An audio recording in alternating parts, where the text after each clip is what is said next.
Bismillahirrahmanirrahim. Alhamdulillah, pada kesempatan kali ini saya akan mencoba mempresentasikan mengenai materi self interaction training. Sebelumnya saya ucapkan terima kasih kepada Bapak dosen, Bapak Andre Julius MPD, dan juga kepada rekan-rekan semua yang masih bisa tetap mengikuti perkuliahan melalui video presentasi kali ini. Tanpa berlama-lama, saya akan mencoba memaparkan mengenai materi self-interaction training pada mata kuliah teknik dan praktik konseling behavioral.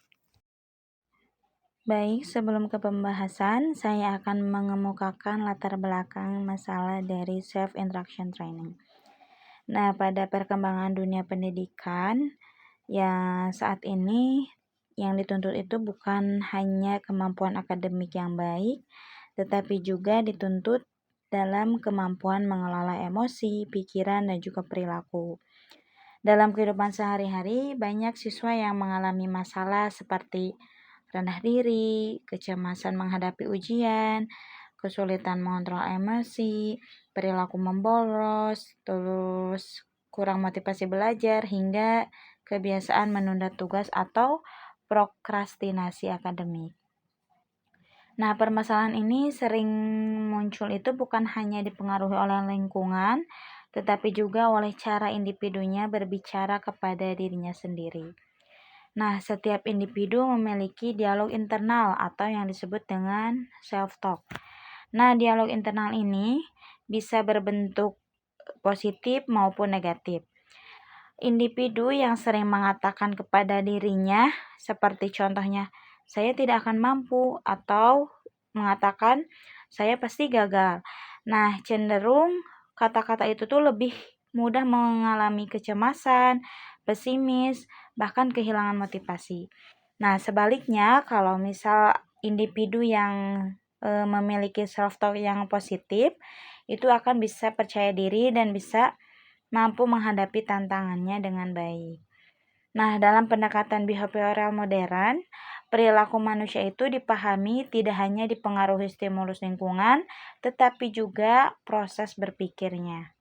Oleh karena itu, muncul pendekatan kognitif behavioral yang menggabungkan aspek perilaku dan juga kognitif. Salah satu teknik yang berkembang dalam pendekatan ini yaitu self-interaction training atau SIT. Teknik ini sangat relevan diterapkan dalam dunia pendidikan karena banyak peserta didik mengalami kesulitan dalam pengendalian dirinya. Melalui latihan instruksi diri, siswa dapat belajar menenangkan diri, meningkatkan motivasi, dan juga mengembangkan pola pikir yang lebih sehat. Nah, beberapa penelitian menunjukkan bahwa self-interaction training ini efektif untuk meningkatkan academic self-efficacy, mengurangi perilaku memboros juga, kemudian meningkatkan resiliensi, dan membantu mengurangi prokrastinasi akademiknya.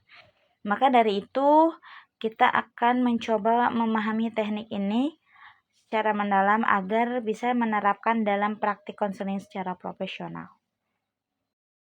Nah, itulah latar belakang yang menimbulkan rumusan masalah dan juga tujuan yang akan dibahas ke depannya, yaitu yang pertama ada meliputi definisi, kemudian sejarah, konsep dasar, tujuan, manfaat, langkah-langkah, ada juga peran konselor dan kelebihan juga kelemahan dari self interaction training ini.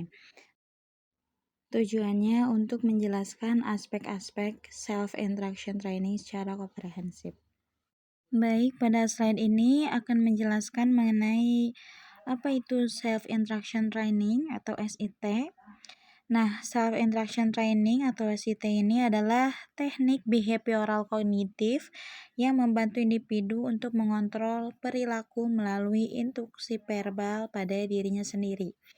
Nah, teknik ini berfokus pada mengganti pikiran negatif dengan pikiran yang lebih positif dan realistis untuk mencapai perubahan perilaku yang diinginkan. Nah, dengan perilaku perubahan ini dilakukan agar mengubah dialog internal individu. Tekniknya melibatkan proses mengenali pikiran negatif, kemudian mengganti dengan pikiran positif, lalu melatih instruksi diri secara berulang, hingga akhirnya menjadi kebiasaan baru. Contoh sederhananya, seperti mengucapkan seseorang siswa yang takut presentasi gitu ya, biasanya berpikir seperti ini, saya pasti malu, saya nggak akan bisa, atau saya takut ditertawakan orang lain. Nah, melalui self interaction training, pikiran tersebut diubah dengan menjadi kata-kata seperti ini. Oke, saya bisa mencobanya dengan tenang dan saya tidak harus menjadi sempurna. Nah, dari kalimat perubahan tersebut membantu individu untuk mengurangi kecemasan dan meningkatkan keberaniannya. Setelah mengetahui definisi dari SIT, di sini saya akan menjelaskan juga sejarah dari pengembangan SIT itu sendiri. Self Interaction Training ini dikembangkan oleh Donald Meissenbaum pada tahun 1970-an sebagai bagian dari Cognitive Behavioral Modification atau CBM. Nah, Meissenbaum ini melihat bahwa banyak masalah yang dipengaruhi oleh proses berpikir negatif. Ia meneliti bagaimana individu ini sebenarnya bisa berbicara kepada dirinya sendiri saat menghadapi situasi tertentu. Awalnya, teknik ini digunakan pada anak-anak yang hiperaktif yang mengalami kesulitan untuk mengontrol perilaku impulsifnya. Nah, dari hasil penelitian menunjukkan bahwa anak-anak menjadi lebih mampu mengontrol perilakunya setelah diajarkan berbicara positif kepada dirinya sendiri. Nah, seiring berjalannya waktu, teknik ini bisa digunakan dalam berbagai bidang seperti pendidikan, ada konseling juga, kemudian pada psikoterapis, ada pada rehabilitasi, kemudian pengembangan diri hingga pelatihan keterampilan sosial. Kemudian pembahasan mengenai konsep dasar SIT atau self-talk yang disebut dengan dialog internal. Nah, self-talk di sini menjadi konsep utama dalam teknik ini karena bahwa manusia itu selalu berbicara kepada dirinya sendiri baik secara sadar maupun tidak. Contohnya dialog negatif seperti ini. Saya tidak mampu atau saya pasti gagal. Nah, dengan kata-kata seperti itu dapat memicu emosi negatif dan perilaku menghindar. Sebaliknya, jika dialognya itu positif, seperti dengan mengatakan, saya bisa mencoba, saya akan melakukan, dan saya akan terlihat lebih tenang. Nah, dengan membangun kepercayaan diri seperti itu ya, itu bisa mendorong tindakan konstruktif yang lebih baik. Kemudian ada konsep dasarnya itu hubungan pikiran dan perilaku. Pikiran bisa mempengaruhi emosi dan perilaku secara langsung. Nah, contohnya seperti seseorang ini sedang memiliki pikiran negatif, maka hal ini bisa memicu emosi negatif juga, yang kemudian bisa menghasilkan perilaku yang maladaptif. Sebaliknya, jika memiliki pikiran positif, itu bisa menghasilkan emosi yang lebih stabil dan juga perilaku yang lebih adaptif. Maka, perubahan pola pikir itu bisa menjadi kunci utama dalam mengubah perilaku seseorang melalui self-interaction training. Konsep berikutnya mengenai pengendalian diri. Self-control adalah kemampuan individu untuk mengatur pikiran, emosi, dan perilaku secara sadar dan terarah. Dalam konteks SIT ini, pengendalian diri dilatih melalui instruksi verbal yang diberikan kepada dirinya sendiri. Teknik ini bisa membantu individu mengontrol seperti emosi, perilaku impulsif, kecemasan, stres, dan reaksi negatif. Konsep berikutnya yaitu pembelajaran perilaku baru. Self-instruction training ini merupakan proses pembelajaran perilaku baru melalui instruksi verbal pada dirinya sendiri. Individu belajar mengganti pola pikir negatif menjadi positif secara bertahap, dimulai dari bimbingan eksternal hingga mampu melakukan instruksinya secara mandiri. Melalui latihan berulang, kemudian individu bisa menjadi kebiasaan untuk berpikir yang lebih positif. Oke, pada pembahasan selanjutnya mengenai tujuan dari self-interaction training. Yang pertama, tujuannya itu bisa mengurangi pikiran negatif yang menghambat. Nah, tujuan ini membantu individu untuk menghentikan pola pikir irasionalnya. Yang kedua, tujuan utama dari teknik ini yaitu meningkatkan kepercayaan diri. Individu bisa belajar meyakini kemampuannya dirinya. Kemudian, perilaku self-instruction ini bertujuan untuk mengembangkan kontrol diri, di mana individu bisa lebih mampu mengendalikan emosi dan perilakunya. Dan yang keempat, tujuannya itu untuk mengurangi kecemasan dalam situasi tertentu. Nah, teknik ini bisa membantu individu menghadapi situasi yang menegangkan dengan lebih tenang. Yang terakhir, tujuannya adalah untuk meningkatkan kemampuan pemecahan masalah. Nah, di sini individu belajar berpikir lebih rasional saat menghadapi masalah. Itulah beberapa tujuan utama teknik ini agar bisa membantu individu mengontrol perilaku dan pikirannya melalui instruksi verbal yang positif. Baik, lanjut ke pembahasan manfaat dari self-instruction training. Nah, manfaatnya yang pertama dalam pendidikan, yaitu untuk meningkatkan motivasi belajar, kemudian konsentrasi, mengurangi prokrastinasi atau menunda tugas gitu ya, dan membangun disiplin. Kemudian manfaat SIT dalam konseling, yaitu bisa membantu konseling mengelola emosi, meningkatkan kontrol diri, dan membantu perubahan perilaku.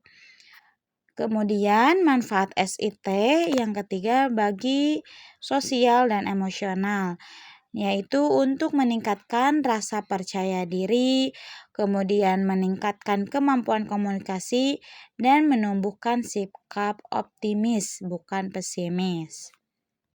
Pada slide ini mengenai langkah bagaimana teknik pelaksanaan self-instruction training. Menurut Baum, terdapat 5 tahap utama. Yang pertama yaitu cognitive modeling, yang kedua over external guidance, yang ketiga over self-guidance, yang keempat feeded over self-guidance, yang kelima cooper self-instruction. Nah, yang pertama akan menjelaskan mengenai cognitive modeling. Pada tahap ini, konselor bisa memberikan contoh perilaku dan instruksi verbal positif. Contohnya seperti dengan mengatakan, saya harus tetap tenang, saya bisa menyelesaikan tugas ini. Nah, tujuannya agar konselor bisa memahami cara berpikir yang benar. Lanjut ke langkah 2 yaitu upper external guidance. Nah, pada tahap ini si konseli dibimbing untuk mengucapkan instruksi diri secara keras dengan arahan langsung dari konselor. Nah, konselor di sini bisa memberikan panduan verbal sambil konseli mempraktikkan tugasnya. Contohnya, si konselor berkata seperti ini. Tarik napas, kemudian kerjakan perlahan, lalu fokus pada langkah pertama. Nah, itu contohnya untuk langkah kedua. Nah, konselor ini memberikan panduan seperti itu agar membantu si konseli memahami dan menginternalisasi pola instruksi yang benar. Nah, pada langkah ketiga, yaitu upper self-guidance, konseli mulai berbicara kepada dirinya sendiri secara keras. Nah, konseli mengucapkan instruksi itu dengan suara yang bisa didengar. Tahap ini untuk melatih kemandirian dalam mengarahkan pikiran dan perilaku dirinya sendiri. Nah, pada langkah ketiga ini tanpa arahan dari konselor ya untuk instruksi verbalnya. Contohnya, si konseli ini mengucapkan, saya tenang, saya bisa mengerjakannya. Nah, contohnya seperti itu ya. Lanjut langkah keempat. Berikutnya, langkah feeded over self-guidance. Nah, pada tahap ini, instruksi diri yang sebelumnya diucapkan dengan keras mulai diucapkan semakin pelan dan berkurang secara bertahap. Konseli bisa berlatih mengubah verbalisasi eksternal menjadi berbisik, kemudian mempersiapkan transisi menuju instruksi diri internal yang sepenuhnya di dalam hati. Nah, pada langkah ini, instruksi itu mulai diucapkan perlahan oleh konseli. Tujuannya agar konseli ini mulai mandiri dan bisa merasakan apa yang dia ucapkan kepada dirinya. Nah, langkah yang terakhir yaitu covert self-instruction. Pada tahap akhir ini, instruksi diri dilakukan secara diam-diam dalam hati. Nah, si konseli tidak lagi mengucapkan instruksinya secara verbal, melainkan melakukannya secara internal dan mandiri tanpa suara.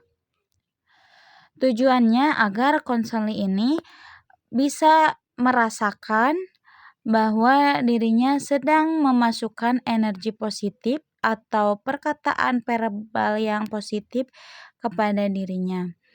Nah, di sini menandakan bahwa keberhasilan internalisasi teknik SIT di mana konseli mampu mengarahkan dirinya sendiri gitu ya secara otomatis.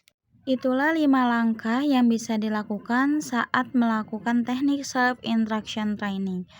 Nah, pada slide ini yaitu menjelaskan peran konselor dalam SIT. Peran yang pertama yaitu menjadi model di mana konselor ini menjadi contoh perilaku dan instruksi diri yang benar. Kemudian menjadi fasilitator pada proses belajar konseli. Kemudian menjadi motivator untuk mendorong perubahan positif. Kemudian menjadi pemberi penguatan dan reinforcement. Dan yang terakhir perannya itu menjadi pendamping untuk mengenali dan mengganti pikiran negatif individu menjadi pikiran yang positif. Selain itu, konselor juga bisa membantu konseli dengan mengenali pikiran negatif, kemudian mengganti pikiran tersebut, lalu melatih instruksi diri sampai memberikan reinforcement positif. Nah, konselor juga perlu menciptakan hubungan yang hangat agar si konseling ini bisa nyaman selama proses latihan. Self-instruction training ini mempunyai kelebihan dan juga kelemahan. Untuk kelebihan SIT ini, yang pertama yaitu mudah diterapkan. Nah, teknik ini bisa digunakan dalam berbagai setting. Nah, yang kedua, efektif untuk berbagai masalah perilaku. Contohnya seperti kecemasan, kurang percaya diri, prokrastinasi atau yang sering menunda tugas, kemudian perilaku impulsif. Nah, itu bisa dibantu dengan SIT. Kelebihan yang ketiga yaitu membantu kemandirian konseli, di mana si konseli ini bisa belajar mengontrol dirinya sendiri. Dan yang keempat, kelebihannya adalah fleksibel. Dapat digunakan pada anak-anak maupun remaja ataupun dewasa. Selain kelebihan, ada sisi kelemahan dari self-instruction training, yaitu yang pertama membutuhkan konsistensi latihan. Nah, ini harus dilakukan secara rutin. Kemudian kelemahannya itu tidak semua konseli mudah berubah, di mana si konseli ini bisa saja sulit gitu ya untuk mengubah pola pikir negatifnya. Yang ketiga, membutuhkan motivasi yang tinggi, di mana keberhasilan teknik ini dipengaruhi kesediaan konseli yang mau berlatih. Dan yang keempat, kekurangannya yaitu kurang efektif pada gangguan berat. Jadi hanya bisa digunakan dengan yang memiliki masalah ringan gitu ya. Untuk kasus yang berat, teknik ini perlu dikombinasikan dengan pendekatan yang lain gitu ya, yang lebih cocok dengan masalahnya.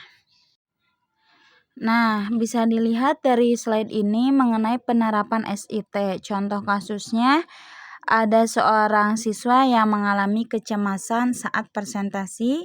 Dia berpikir negatif seperti mengatakan, saya pasti gagal dan teman-teman akan menertawakan saya. Nah, langkah intervensi yang harus dilakukan yaitu konselor bisa bantu mengenali pikiran negatif yang muncul, kemudian ganti dengan pikiran positif, seperti contohnya mengatakan, "Saya sudah mempersiapkan materi dengan baik, maka saya akan bisa presentasi." Nah, dengan begitu mengubah pikiran negatif. Kemudian latih instruksi diri secara bertahap dan berulang. Setelah itu berikan reinforcement positif setiap kemajuan atau berikan penguatan gitu ya. Nah, hasilnya dari intervensi yang tadi dilakukan bisa meningkatkan kepercayaan diri dan keberanian tampil di depan kelas. Baiklah, itulah pemaparan mengenai pembahasan self-instruction training yang akan disimpulkan bahwa self-instruction training ini merupakan teknik behavioral kognitif yang bertujuan untuk membantu individu mengontrol pikiran dan perilaku melalui instruksi verbal terhadap diri sendiri. Teknik ini dikembangkan oleh Donald Meisbaum berdasarkan pemahaman bahwa perilaku manusia itu bisa dipengaruhi oleh proses berpikirnya. Nah, teknik ini membantu individu untuk mengganti self-talk yang negatif menjadi lebih positif dan realistis gitu ya, sehingga bisa mampu meningkatkan kontrol diri, kemudian rasa percaya diri, serta kemampuan menghadapi masalah. Nah, dalam praktik konseling, teknik ini efektif untuk digunakan seperti mengatasi kecemasan, prokrastinasi, individu yang rendah diri, kemudian yang hiperaktif atau perilaku impulsif, dan masalah motivasi belajar. Pelaksanaan teknik ini dilakukan secara bertahap mulai dari modeling hingga individu bisa melakukan instruksi diri secara mandiri. Dengan begitu, self-instruction training ini bisa menjadi salah satu teknik penting dalam pendekatan behavioral yang bisa membantu konseling untuk mencapai perubahan perilaku yang lebih adaptif dan positif. Alhamdulillah, baiklah, itu yang bisa saya sampaikan dan paparkan mengenai self-instruction training. Mohon maaf apabila banyak kekurangan ataupun kesalahan baik lisan maupun tulisan. Dan saya ucapkan terima kasih untuk perhatiannya. Wassalamualaikum warahmatullahi wabarakatuh.